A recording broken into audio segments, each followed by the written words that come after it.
Hi everyone, it's Emily. Welcome back to another 21 Sensory podcast episode. So you probably weren't expecting this episode. It's, as it says in the title, a bonus Christmas episode. I thought it might be a nice little thing for people to see come up in their little podcast subscriptions if you're subscribed to me. And yeah, I had a few things that I wanted to talk about, and I haven't really done just a podcast of just me talking in a while, so I thought it might be quite nice to just sit down and have a chat. Feel free to grab a cup of tea and a snack. And yeah, I thought I'd just mention a few different things that I've been thinking about, and also some content that I've been producing. So this is just a little bonus episode, just me, and there'll be another episode at the end of December. Again, hopefully interviewing another neurodivergent person that I've got lined up, but I haven't recorded it yet, so hopefully that will be end of December as well. So this literally is a bonus episode. It's an extra one that I've just chucked in. So yeah. Right, where did I want to start? So Christmas this year. It's going to be a different one. Obviously, pandemic, etc. We're probably going to be seeing less people, all of us, I imagine, and that's going to be really difficult. But also, for a lot of autistic people, I think a lot of us are looking forward to a quieter Christmas. And I know that sounds really bad, and I don't mean it in a, we're avoiding our friends and family, that sort of thing. I mean it in a kind of like a chance to rest and a chance to decompress almost, because this year has been a lot, and I think it's been a lot for anyone, no matter, who you are, where you work, that sort of thing. I think it's taken a toll a lot on people's mental health, and,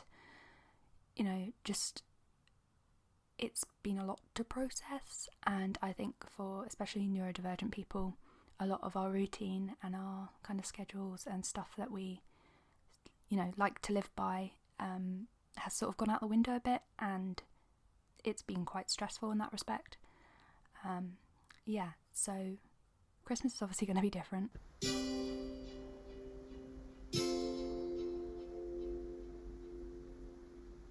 I did a drawing a little while back called Surviving the Festive /Social /Party Season. It's a bit of a long topic now that I look back at it, a long title even, and basically I listed out 6 things that could help you to survive the festive season.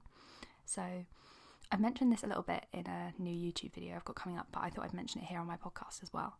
So my 6 tips for surviving the festive season are: number 1, take regular breaks in social situations. So obviously a lot of us can't meet up, and we have our social bubbles and all that sort of thing, but even if you can take breaks from your family and your friends and the people that you live with, I think it's important to get perspective sometimes and just think, do I need a break? Do I need 5 minutes to just go sit in the quiet and come back and feel a bit more refreshed? That's something I do a lot. So yeah, take regular breaks if you need to, and just kind of question yourself and think, am I doing okay in this situation? Do I need just 5 minutes outside or 5 minutes in a different room just to chill? Okay, so that was number 1. Number 2, wear what makes you happy.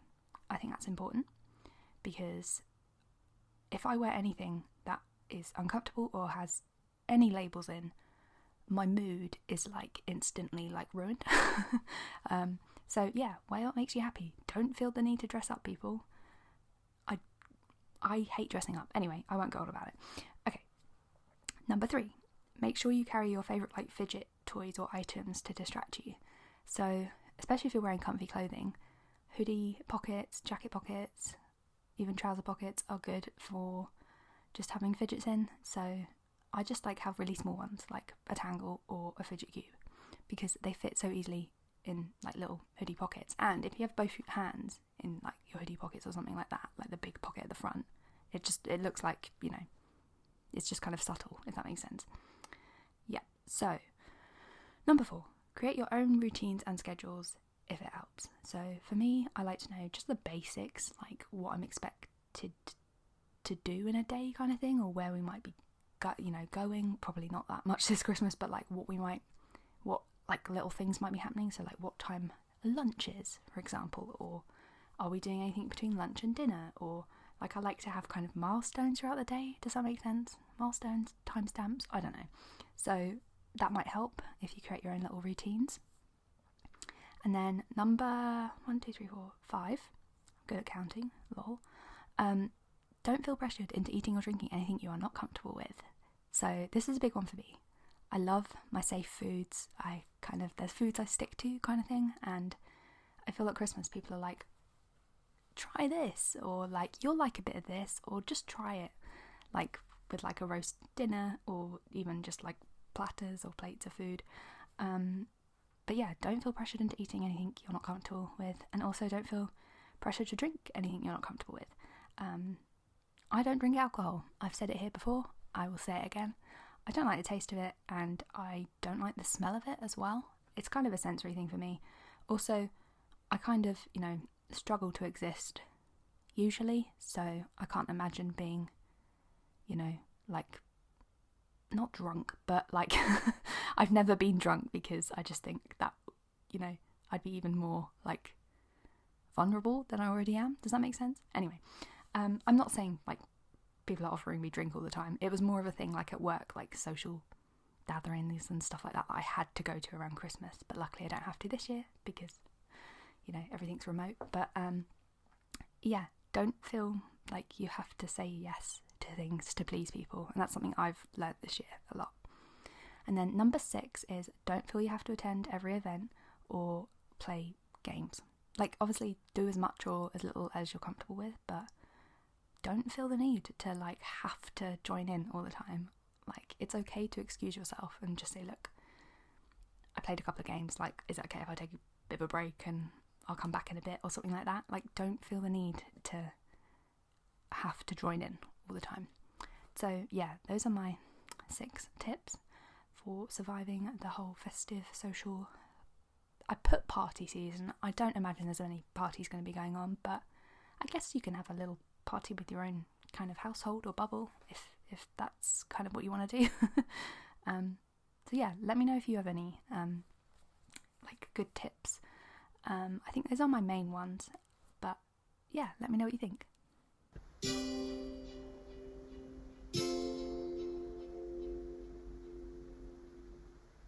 So I've got a new YouTube video coming out. It's coming out on Friday, the 18th of December. Let me just double check that. Is it the 18th? Yes, it is. So yeah, Friday the 18th at 5 p.m. UK time. And it's all about like me decorating my home with my family for Christmas. And also I talk about dealing with like overwhelm at Christmas as well. So I know that a lot of people, especially neurodivergent, autistic, sensory people, find overwhelm at Christmas quite like a big thing to deal with. And it kind of, you get overwhelmed by all sorts of different things. So I thought I'd just kind of talk about it in my latest video. So yeah, that's going live on Friday on YouTube. So if you literally just search 21 and Sensory on YouTube, I'll pop up. And it's set as like a little like premiere thing, so you'll see, you can like turn on a reminder for when it goes live, which is quite handy. Yeah, so I just talk a little bit about overwhelming situations and things, and I also talk through the drawing that I did, which I just mentioned the 6 points from. So yeah, that might be helpful for some people, but also you'll get to see me decorating for Christmas. Well, you won't see me because I don't show my face online because I'm a bit of a private person, but you'll see sections of my hands and legs, lol. Yeah, so feel free to comment on that video when it goes live, and if you have any questions at all, I always answer my comments, but feel free to DM me on Instagram as well. I'll answer any questions you guys have. Also, I wanted to mention I got a little bit of some exciting news. So I went on a BBC podcast, which is very exciting. It's called 1800 Seconds on Autism, and hopefully the episode that I was interviewed on will go live on the 24th of December. So that's Christmas Eve. And yeah, keep an eye out for it. You can subscribe to it via BBC Sounds, the BBC app, and you can also, it's obviously like a podcast everywhere, so you can subscribe to it via like Apple Podcasts, Spotify, that sort of thing, so wherever you get your podcasts. So it's called 1800 Seconds on Autism, so 1800 seconds on autism. Just thought I'd spell it out because it can be a bit confusing with numbers. Yeah, so it's a BBC podcast, and I talk to Jamie and Robin. They're the hosts, and they are both autistic, and we had like a really nice chat. We talked about struggles over the festive period and how it can kind of be overwhelming for autistic people, especially with all things like sensory related, so foods, smells, noisy family and friends, unexpected routine changes and surprises and that sort of thing. And we also discussed late diagnosis in life, so it was really interesting to hear about Jamie and Robin's like diagnosis and process compared to my own. So yeah, make sure you tune in for that. I'm really excited. It was so nice to chat to them both, and please send me your feedback. I'd love to know what you think of the episode.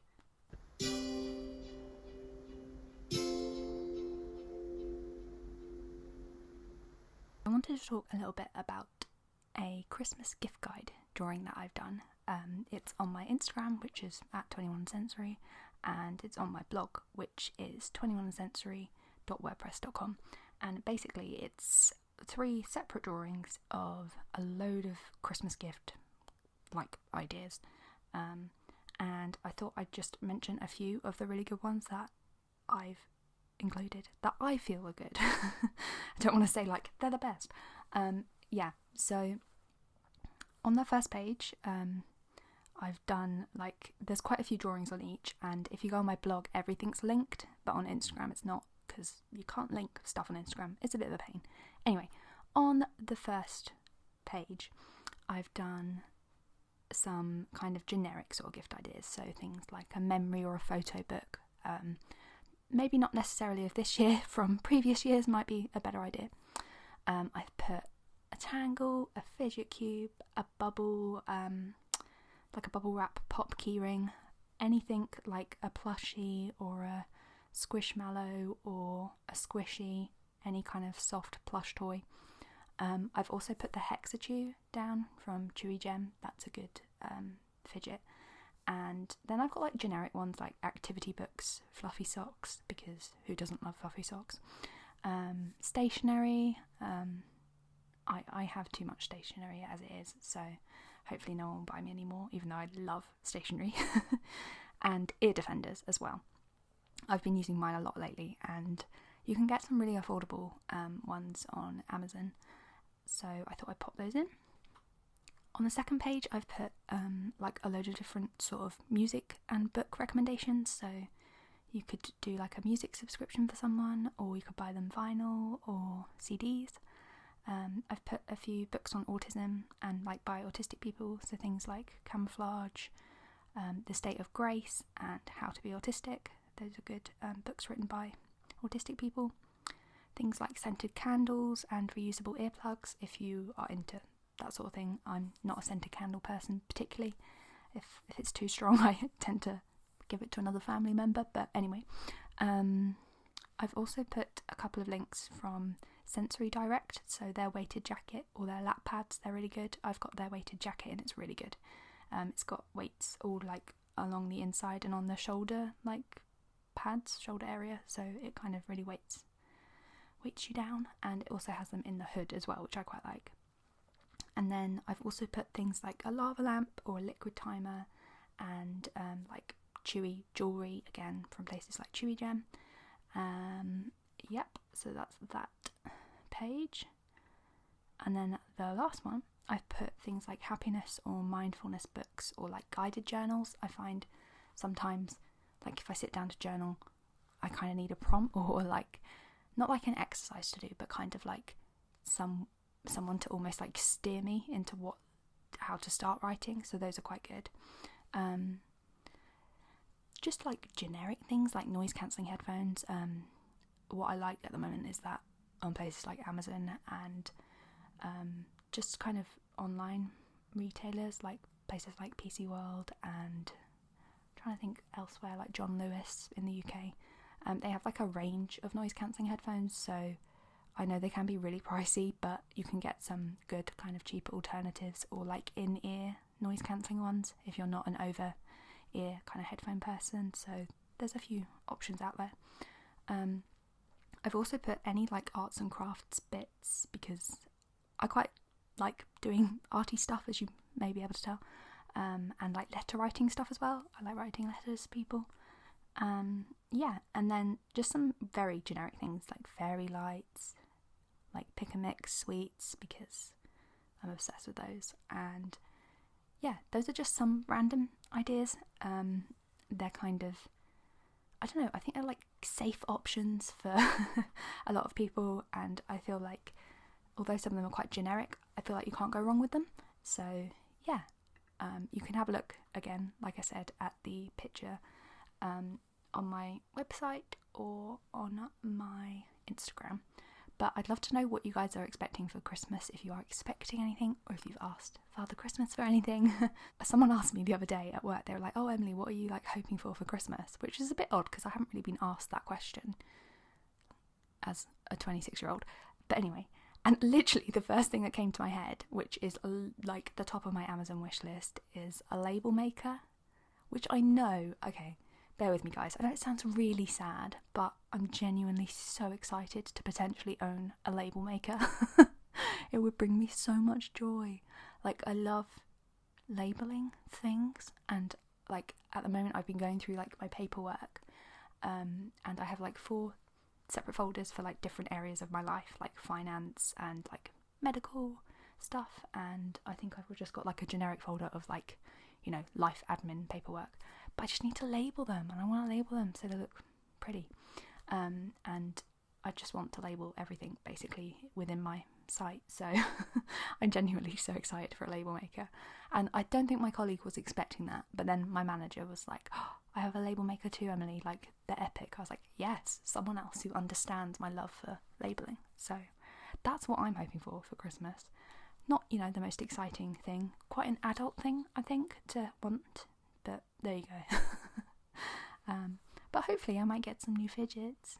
I'm, you know, always in the market for a new fidget toy. So maybe after Christmas I'll do a little like Instagram TV like video, because I did one last year. You can go and have a look on my Instagram. I did an Instagram TV video last year of all the things I got for Christmas in 2019, and there was some kind of sensory and fidget stuff. And like people seem to like that. It got like 3,000 views or something. So I may well do another one if I get some little fidgets and bits and pieces, and maybe I'll show you my label maker if I get one, if I'm lucky. So yeah, let me know what you're hoping for Christmas, and if you're hoping for any of the things that I mentioned.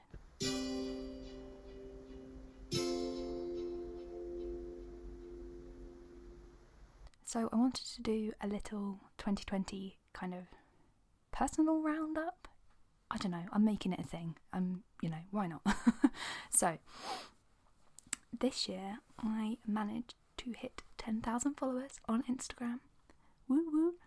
Now, I know followers aren't everything, and I am not someone who is massively hung up on followers, likes, you know, huge amounts of comments and engagement. I do what I do online because I like to share my experiences, and I like to draw and share through that medium.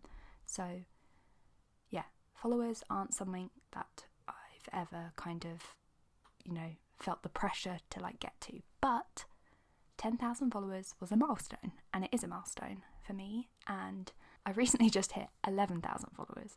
So I just want to say thank you very much to anyone who's listening who follows me on Instagram. It means a lot that many people would like to follow along my random, you know, sometimes rambly videos and drawings and illustrations and just engaging with my content.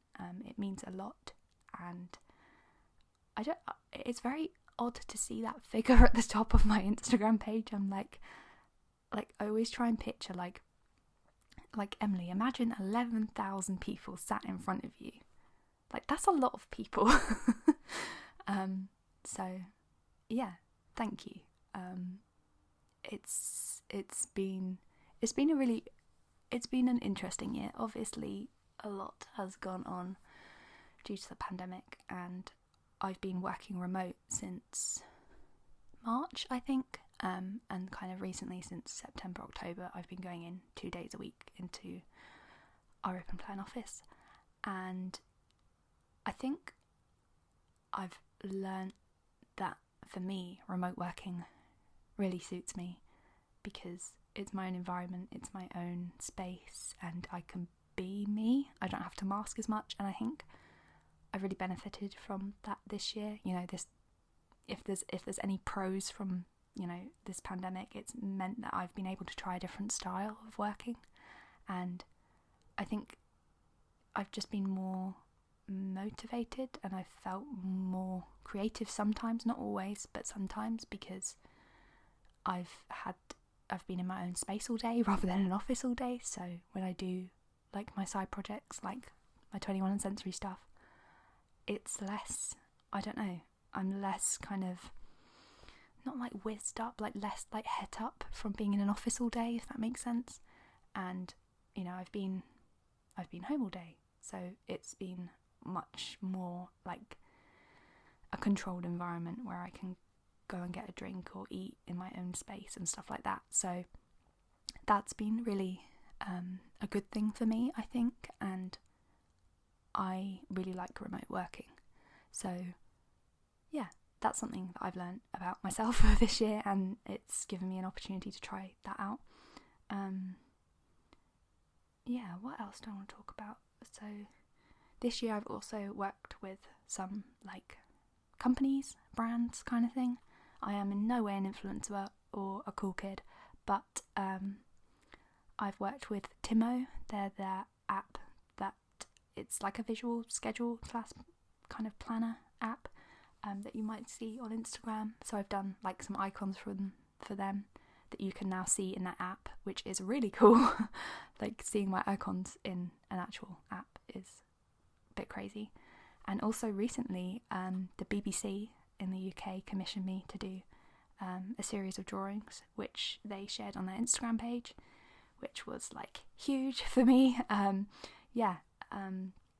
was like, it was totally unexpected, like when I got that email, and they shared it on their Instagram account, like I said, and they have 3.5 million followers. So yeah, and then the next post right next to mine was of the Queen, so the Queen of England. And I was like, okay, my illustrations are right next to an image of the Queen, and obviously, guys, the Queen got a lot more likes than my drawing did, but she's the Queen, so it's cool. We're chill about that. But yeah, that was so exciting. And I got a lot of kind of followers and comments, like nice comments from it as well. So yeah, that was a really good opportunity that I had, and that I wasn't expecting in 2020 of all years. So yeah, that was really exciting. And also this year I've been starting to make more GIFs for Instagram, and you can use them on TikTok as well, I think. So this isn't with like Giphy or anything. I've like set up my own creator account with Giphy, which is where like a lot of the GIFs come from when you search for them online. And it's something I'm doing just like off my own back. You know, I'm not being paid to do it or anything. But I think I've made like over 50 GIFs now, and I've uploaded them all through Giphy, and I can see the views on them, and they've had 2.1 million views, I checked today. So that means people have been like viewing them on Instagram and TikTok and been using them as well. So feel free to search for my GIFs if you are a GIF lover like I am. I always put them on my Instagram stories, and people have been tagging me when they've been using my GIFs, which is so exciting. I love like seeing people use my work. It's really exciting. So yeah, and I hit 1,000.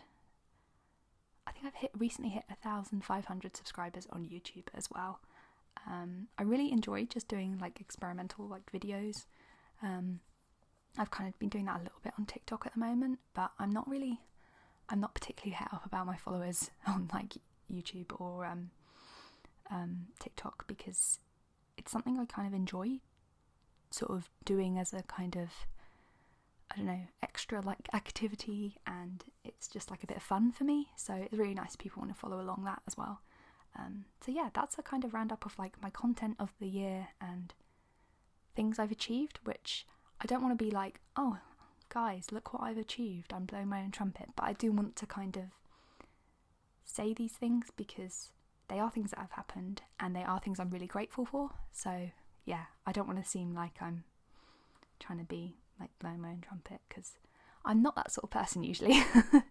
So yeah, and I think, I don't know, I think this year, after kind of getting settled into working from home and what people keep saying is a new normal, which I know everyone's probably fed up of hearing, I think I have settled a bit, because at the start it was pretty like rocky, and I did have some kind of mental health issues earlier on in the year, I think, and yeah, it's definitely like leveled out a bit. I think I'm going to write a blog post on I've been kind of like experiencing like disassociative episodes, I think that's what you call them, or like disassociating.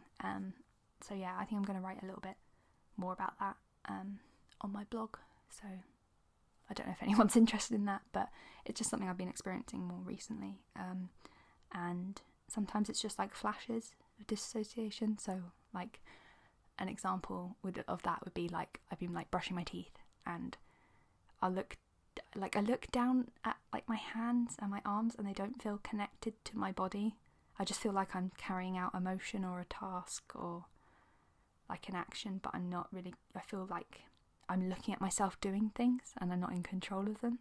It's really weird. I really don't know how to explain it, but it feels like I'm watching myself from inside myself but not in control of the actions. It's a weird one.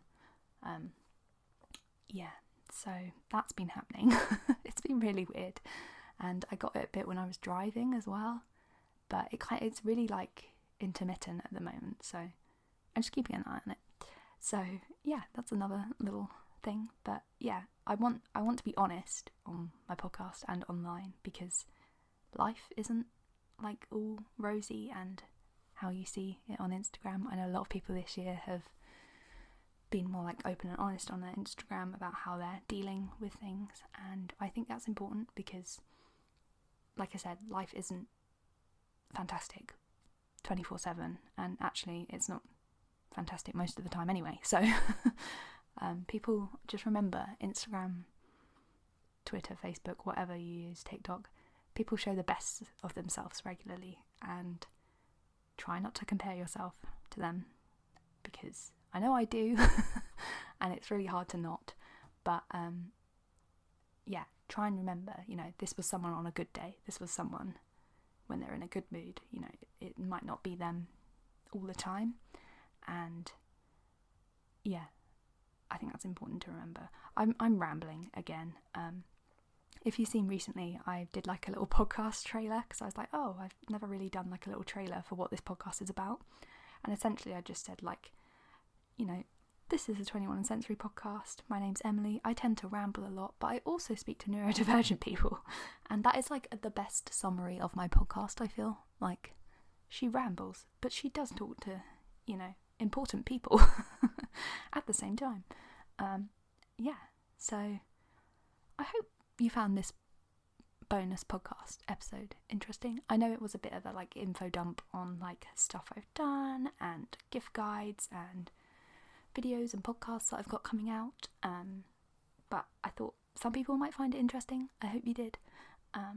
So yeah, I think I will just leave it here and say, if you celebrate Christmas, I hope you have a very lovely Christmas, and to everyone, I hope you have a good, kind of festive season or time off, hopefully, over this season, and I wish you all a healthy and happy New Year. Bye!